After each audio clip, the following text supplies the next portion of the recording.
Hello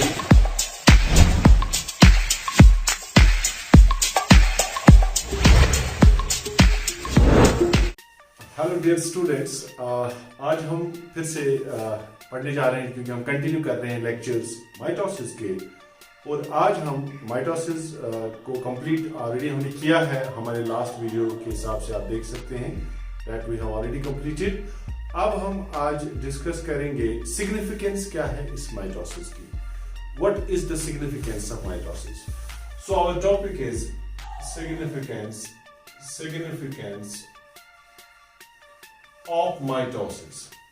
Significance of mitosis. There are n number of significances which the mitosis have.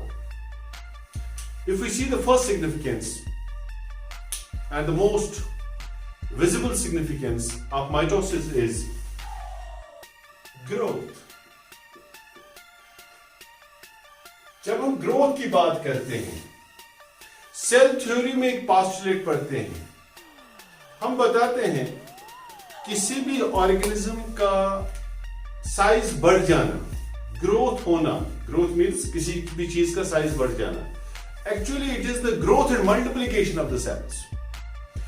The question, the term we have, we use multiplication of cells. Multiplication of cells, we are multiplying the cells, we are increasing the number of cells, और mitosis की सबसे पहली relevance, सबसे पहली importance ये है कि mitosis growth में काफी इंपॉर्टेंट रोल प्ले करता है। फॉर एग्जाम्पल अगर हम बात करेंगे किस तरह से, फॉर एग्जाम्पल अगर हम बात करेंगे वी हैव ए जाइगोट, और जाइगोट हमारे पास एक सिंगल सेल है, single cell, zygote is a single celled condition, और इस जाइगोट से हमारे पास पूरा एम्ब्रियो या फीटस बनता है। अगर हम इस फीटस को देखेंगे, या जिससे जो इसे बॉर्न होगा चाइल्ड देखेंगे, इसमें होते हैं 10 to the power 12 cells. 10 to the power 12 cells हमने सिर्फ एक सेल से हासिल किए हैं जिसको जाइगोट कहते हैं। तो इसका मतलब जाइगोट ने कंटिन्यूअसली डिवाइड किया by the process of mitosis, और उसने एक कंप्लीट ऑर्गेनिज्म को बनाया। देयरफॉर जो ग्रोथ का यहां पे कॉन्सेप्ट है, ये ग्रोथ पॉसिबल तब हुआ, ग्रोथ हम डिपिक्ट करते हैं जब जाइगोट एक चाइल्ड बनाता है। तो ये ग्रोथ जो है, ये ग्रोथ सिग्निफिकेंस है माइटोसिस की, क्योंकि ये ग्रोथ हुआ है because of the continuous mitotic divisions which have taken place in the zygote to form a complete organism. So this is the first function of mitosis and the main function of mitosis. This is growth. The second function which we have, which mitosis shows, is it maintains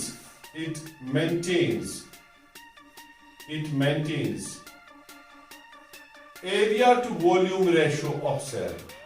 Area to volume ratio of cell. ये क्या मतलब? मैं कहता हूं जब भी किसी cell का, एक एफिशिएंट सेल का area to volume ratio constant होता है। अगर ये रेशियो कम हो गया, अगर एरिया टू वॉल्यूम रेशियो कम हो गया, for example if there is decrease in area to volume ratio is decreased, अगर ये कम हो गया तो एक सेल एफिशिएंट की बजाय, एक एफिशिएंट सेल कहलाने के बजाय हम उसको एक इनएफिशिएंट सेल बोलेंगे। So surface area to volume ratio of the cell needs to be specific, and एक efficient cell, एक सेल को हम efficient cell बोल सकते हैं जिसका surface area to volume ratio कुछ constant होगा। अगर ये किसी भी सूरत में डिक्रीज हुआ, डिक्रीज तब होगा, a by b का वैल्यू तब डिक्रीज होगा जब A इंक्रीज होगा, जब A डिक्रीज होगा और वॉल्यूम इंक्रीज होगा, या अगर वॉल्यूम ज्यादा इंक्रीज हुआ और एरिया कम हुआ तो ये डिक्रीज हो जाएगा। तो जब भी area to volume ratio decrease हो जाएगा, आप समझ लीजिए ये सेल जो है ये एक इनएफिशिएंट सेल है, और इस सेल को फटाफट हमारी बॉडी भेजती है किसके लिए? सेल डिवीजन के लिए, यानी माइटोसिस के लिए। तो we cannot afford to have inefficient cells in our body. Therefore, हम क्या करते हैं, अगर कभी भी एरिया टू वॉल्यूम रेशो कम होगा तो सेल के पास ऑप्शन बनता है इस एरिया और वॉल्यूम रेशो को वापस रिगेन करने के लिए इसके पास एक ऑप्शन है, it will go for sale division. Now the question is why the cell, how this cell का area to volume ratio कैसे decrease होगा? How it will get decreased? Area to volume ratio तब decrease होगा जब एक cell का size बढ़ जाएगा. For example, मैंने तभी बोला सेल का साइज बढ़ना is not something very good. Cell का साइज बढ़ना अच्छी बात नहीं है. हाँ, क्योंकि अगर सेल का साइज बढ़ेगा तो area to volume ratio decrease होगा. फॉर एग्जाम्पल मैं आपको इस तरह से दिखाऊंगा. We have a cell. Suppose हमारे पास एक सेल है. Let's suppose this is cell. ये एक सेल है. इस सेल का रेडियस मैं मानता हूं 1 सेंटीमीटर है. ठीक है. अब मैं आपको बोल रहा हूं कि सेल बढ़ना एक इनएफिशिएंट प्रोसेस है. क्यों इनएफिशिएंट प्रोसेस है? क्योंकि इसका area to volume ratio decrease होता है. Let's see. सपोज ये सेल डबल साइज का हो गया. ये बन गई डबल. फॉर एग्जाम्पल हम बोलेंगे ये सेल डबल बन गई. डबल का मतलब यहां रेडियस पहले तो 1 सेंटीमीटर था. लीजिए इसका हम बनाएंगे double, it is 2 centimetre. Let it be R1, let it be R2. Okay. इसका रेडियस 1 सेंटीमीटर है. इसका डबल हो गया, बढ़ गया, ये 2 सेंटीमीटर हो गया. बेसिकली हमने देखना है, मैं आपको बोलूंगा इस सेल का एरिया टू वॉल्यूम रेशियो ज्यादा है as compare to the area to volume ratio of this cell. यानी अगर सेल बड़ी है तो एरिया टू वॉल्यूम रेशियो कम हो चुका है. और आप ये बात समझ लीजिए, मैं क्यों बोल रहा हूं कि area should not go down. अगर वॉल्यूम डाउन हो जाएगा कोई बात नहीं, लेकिन एरिया कम नहीं होना चाहिए, क्योंकि दिस इज द एरिया और ये वो एरिया है, ये वो पार्ट है. This is the surface area. Surface area जिस सेल का एफिशिएंट हो, इस सेल में बहुत सारी चीजें होंगी. For example there will be number of things, there will be organelles, nucleus and other things will be present in the cell. तो हमें हर सेल तक न्यूट्रिएंट को पहुंचाना है. हमें इस सेल के हर एक कंटेंट तक, हर एक चीज तक ऑक्सीजन पहुंचाना है. और हमें इस सेल से कार्बन डाइऑक्साइड को निकालना है. और हमें इस सेल से जितने भी वेस्ट प्रोडक्ट्स है वो निकालने हैं. तो हमें एक एफिशिएंट सरफेस चाहिए. एक एफिशिएंट सरफेस चाहिए. अगर इस सेल का वॉल्यूम अंदर है, इस वॉल्यूम में बहुत सारी चीजें हैं, अगर इसके पास अच्छा सरफेस है तो ये इन चीजों को आराम से, इसके पास सरफेस अवेलेबल है क्योंकि इसी सरफेस से एक्सचेंज होगा. ये चीजों को अंदर बाहर बड़े आराम से कर सकती है क्योंकि अगर इसका एरिया अच्छा हो. On the contrary when we move to this cell, हम देखते हैं इसमें भी न्यूक्लियस होगा, इसमें भी बहुत सारे ऑर्गेनल्स होंगे वगैरह, एवरीथिंग विल बी देयर. लेकिन रिक्वायरमेंट इस सेल की ज्यादा है क्योंकि इसके पास जो मास है वो ज्यादा है, इसके पास जो वॉल्यूम है वो ज्यादा है. तो लेकिन जब हम देखेंगे इसके पास ठीक है, इसको रिक्वायरमेंट्स चाहिए. क्या चाहिए? इसको ऑक्सीजन चाहिए, इसको न्यूट्रिएंट्स चाहिए, इसको फेंकना है एक्सक्रीटरी प्रोडक्ट्स बाहर, इसको बाहर फेंकना है कार्बन डाइऑक्साइड. लेकिन जब मैं कंपेयर करूंगा इसका surface area as compare to the volume जो है वो कम है. इसीलिए इसकी पूरी नीड्स बराबर नहीं होती. ये अपनी नीड्स को कंप्लीट नहीं कर पाती क्योंकि इसका ऑक्सीजन, न्यूट्रिशन का जितना नीड है उतना नीड इसका पूरा नहीं होता क्योंकि इसका वॉल्यूम बढ़ चुका है. हम इसको मैथमेटिकली देख सकते हैं. क्या सच में जब सेल बढ़ेगी तो area by volume ratio decrease होगा? We will see. Suppose this is sphere. अगर हम मानेंगे what is the area of a circle, आपको पता होगा area A1, this is radius of 1, area is 4 pi r square, 4 pi r square, and A1 will be equal to 4 pi, r is 1, 1 square is 1, it is 4 pi. This is A1, this is area 1. Let us see in this case A2, it is 4 pi r square. Here r is 2, it is 2 2s are 4, it will be 4, it will be 16 pi. Alright, this is the area A2. Then let's see what will be the volume. volume of the sphere is equal to 4 by 3 pi r cube. 4 by 3 pi r cube, right? V1 will be equal to 4 by 3 pi, r is 1, so it becomes 4 by 3 pi. So here V2 volume of this sphere will be 4 by 3 pi r cube. R is 2, it is 2 2s are 4, 4 2s are 8, it becomes 8. And V2 will be equal to 32, 8 into 4 is 32 divided by 3 and pi, right? These are the two equations. Let us see what will be the ratio of A1 by V1. A1 by V1. A1 is 4 pi and V1 is 4 by 3 pi. Alright? This pi and pi will go. This 3 will come up. It will become 4 into 3 divided by 4. It will be 12 by 4. It will be 3. It will be 3. Okay, so area to volume ratio of this cell is 3. Let us see what will be the area to volume ratio of this cell. A2 by V2, it will be equal to, it is 16 pi is area and volume is 32 pi and 3 into 3. This will go up. Then it is 16 2s are 32. This pi and pi will go. It becomes 3 by 2. And 3 by 2 is 1.5. Now make a comparison. Make a comparison here. See, the area to volume ratio of this cell is 3. And the area to volume ratio of this cell is 1.5. So therefore, what has happened? The area of this cell is 4 pi. When we have increased the size of cell, जब हमने size of cell को बढ़ाया, तो area इसका बढ़ गया. ये 4 पाई था, ये 16 पाई था, एरिया भी बढ़ गया, इसका एरिया भी बढ़ गया. लेकिन जब हम वॉल्यूम देखेंगे, वॉल्यूम यहां पे 4 by 3 पाई था और यहां का वॉल्यूम हमारे पास था, how much it was 32 by 3 into पाई 30. ये भी बढ़ गया, वॉल्यूम भी बढ़ गया, एरिया भी बढ़ गया और वॉल्यूम भी बढ़ गया. लेकिन अगर हम रेशियो देखेंगे, अगर हम देखेंगे यहां पे जो एरिया था ये कम था एज कंपेयर टू वॉल्यूम, लेकिन जब हमने सेल को बढ़ाया, एरिया भी बढ़ा, वॉल्यूम भी बढ़ा, लेकिन एरिया कम अमाउंट से बढ़ा और वॉल्यूम ज्यादा अमाउंट से बढ़ा. इसीलिए area to volume ratio decrease हो गया. और ऐसी सेल एक अच्छी सेल नहीं होती, बल्कि एक इनएफिशिएंट सेल होती है. देयरफॉर हम ये बोलेंगे, जिस सेल में भी area to volume ratio increase होगा, वो सेल एफिशिएंट सेल नहीं होगी. उसके पास अच्छा ऑप्शन रहता है, वो ये है कि हम उसको माइटोसिस में भेजते हैं और वो आराम से अपना एरिया टू वॉल्यूम रेशियो जो है वो मेंटेन करती है. Then the third thing which we have, this is area to volume ratio. So in order to maintain the area to volume ratio, mitosis has essential role to play. Then the third thing is nuclear to cytoplasmic ratio. Nuclear to cytoplasmic ratio.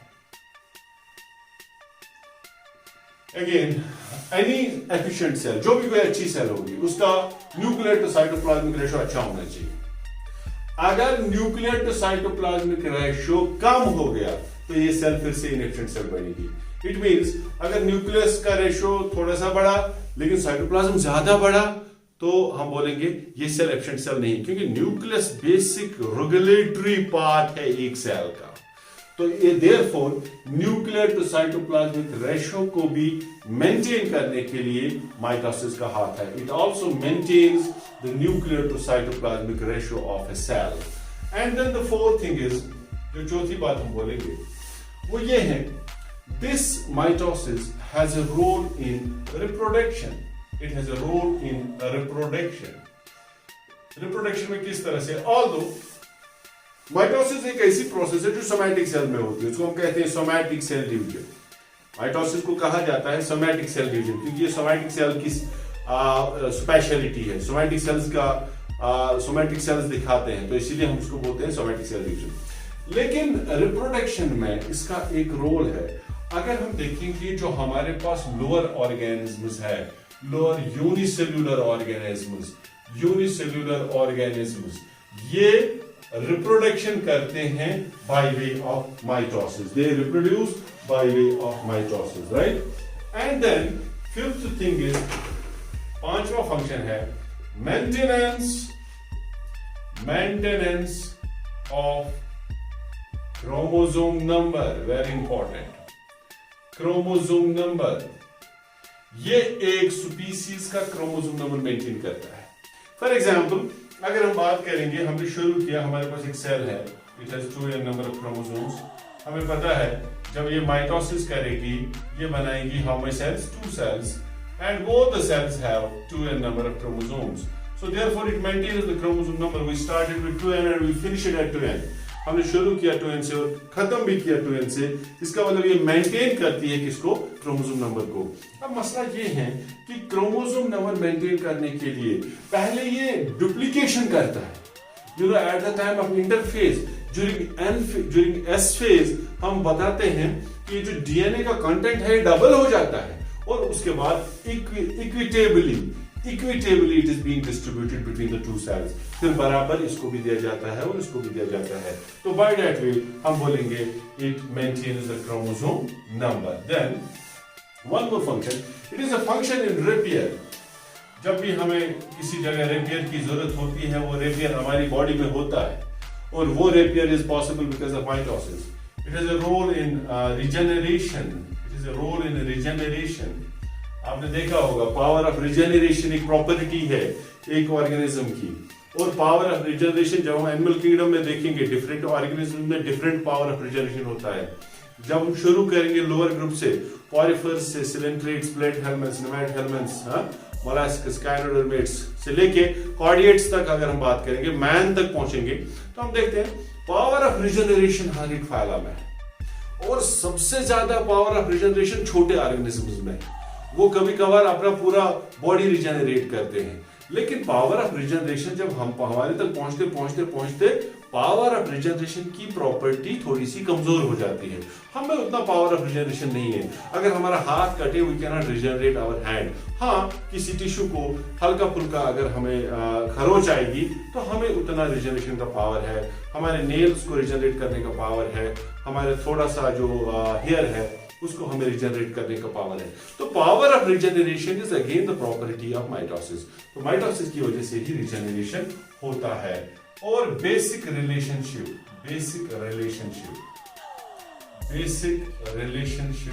among organisms। आप देखेंगे mitosis takes place in number of organisms. It is the function of number of organisms. हमें भी होता है, animals में भी होता है। और अगर हम देखेंगे दूसरे किंगडम, अगर हम देखेंगे क्लास रेप्टिलिया, उसमें भी होता है। एम्फीबिया, उसमें भी होता है। कॉन्ट्रैक्सीज, ऑस्ट्रैक्सीज, उसमें भी होता है। तो हम बोलते हैं कि ये बताता है कि हम सब ऑर्गेनिजम्स में एक सिमिलैरिटी है, और इस सिमिलैरिटी की वजह से इससे एस्टैब्लिश होता है कि हमारे पास कोई ना कोई डिफरेंट ऑर्गेनिजम्स में एक सेम ही प्रोसेस हो रही है। तो इसका मतलब है इनके बीच में कोई ना कोई लिंक जरूर है। तो that's also one more thing जो ये एस्टैब्लिश करता है, basic relationship of organism, and it provides an opportunity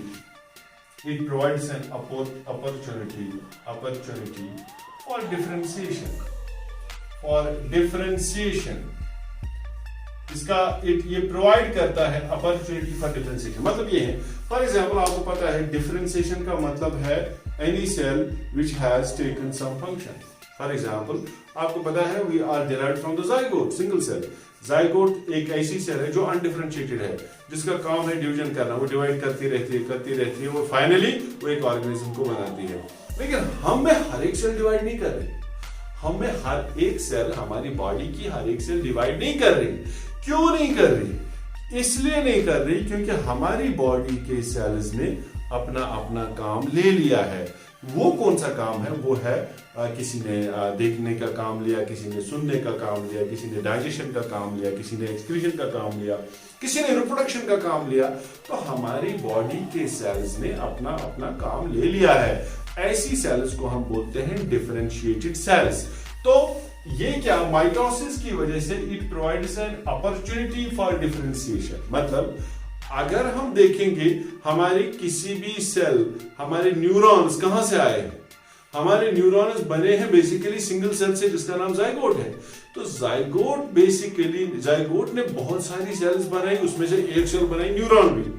तो न्यूरॉन जो है ये डिफरेंशिएटेड सेल है, लेकिन बनी कैसे है? बनी तो माइटोसिस से है ना। तो therefore it provides an opportunity for differentiation। Cells तैयार होती है और उसके बाद डिफरेंशिएशन हो जाती है उनकी, और वो अपना अपना काम लेते हैं, डिवीजन ऑफ लेबर करते हैं। लेकिन ये तभी पॉसिबल था जब माइटोसिस हुई। और एक बात मैं बोलूंगा, you might have heard about uncontrolled cell division, that's cancer. आपने सुना होगा cancer. What is cancer? Cancer और वी कैन से मैलिग्नेंसी जो है, हम बोलते हैं न्यूप्लाज्म जो है, हम बोलते हैं it is because of uncontrolled cell division. हमारे सेल में डिवीजन होता है और हमें एक सेल को कुछ चेक पॉइंट से गुजरना पड़ता है। एक सेल जब भी माइटोसिस करती है, हमारे पास G1 चेक पॉइंट है, हमारे पास G2 चेक पॉइंट है, हमारे पास M फेज में एक चेक पॉइंट है। तो ये चेक पॉइंट से निकल के जो है सेल जो है वो क्रॉस करती है इन चेक पॉइंट्स को, उसके बाद माइटोसिस होती है। लेकिन कभी कभार हमारे पास सेल में, किसी भी सेल में म्यूटेशन हो गई। अगर म्यूटेशन हो गई तो उससे क्या होता है, ये इन चेक पॉइंट्स को ओवरराइड करती है। It is simply overriding these check points और it remains continuously in a state of division, जिसकी वजह से हमारे पास अनकंट्रोल्ड सेल डिवीजन होता है, अनकंट्रोल्ड सेल प्रोलिफरेशन होता है, जिसको हम कहते हैं cancer. What we are doing, you know, the cancer research is very on, और कैंसर रिसर्च पे काफी ज्यादा रिसर्च हो रहा है। हम देखते हैं कि हम कोशिश करते हैं how we can cure for this cancer, how we can treat this cancer, और हम जब भी जो भी रिसर्च हम करते हैं, हम इस चीज पे ओरिएंट होते हैं कि हम किस तरह से इस माइटोटिक साइकिल जो है, जो माइटोसिस के डिफरेंट फेजेस है, कैसे हम इसको अरेस्ट करें। If we know how to arrest the cell cycle, तो डेफिनेटली हम एक सेल का अनकंट्रोल्ड ग्रोथ जो है वो रोक सकते हैं। तो that's one more thing which this mitosis has. So that's all about the significance of mitosis. I hope you might have liked this video tutorial. Keep watching. Thank you very much.